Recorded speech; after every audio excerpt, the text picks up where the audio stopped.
मेरा नाम अनवर है, मैं बच्चे का दादा हूँ। मेरा बच्चा इस्लामाबाद में था, तो आने वाला है थोड़ी देर। ये इनका पोता है, जिनका इंतकाल हुआ। मोहम्मद तला, बच्चा चौथी क्लास में, इकलौता बच्चा। एक इससे बड़ा था, ये छोटा था, ये इकलौता। 2 ही बेटे थे उसके बच्चे के।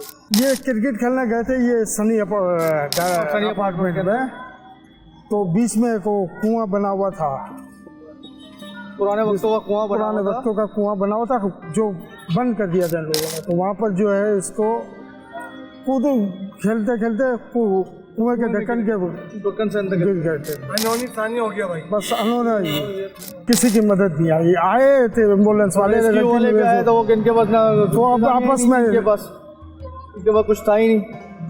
और ये भी जो लड़का जिसका इंतकाल हुआ है, वो अपनी मदद आपके तहत उतरा था बच्चों को बचाने के लिए। बिल्डर की नहीं थी ये, असल में ये पुराने वक्तों का कुआं बना हुआ था। उन्होंने उनको पैक तो कर दिया था, मगर वो जिसका लोहे का जो ढक्कन था वो गल गया था।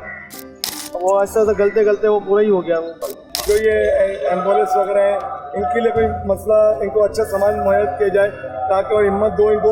ये बिल्कुल कमज़ोर दिल के लोग हैं, उन्हें अगर इतना होते हैं कि बस सामान नहीं है, ऑक्सीजन नहीं है, वो नहीं होते तो आराम से बच्चे बहुत जल्दी बाहर आए। ना इनके पास रस्सियाँ थी, ना इनके पास ऑक्सीजन था, ना इनके पास कोई सामान था। सिर्फ आ गए थे, एम्बुलेंस से आ गई थी, मगर कुछ नहीं, किसी नाकारा थी, कुछ किसी काम की नहीं।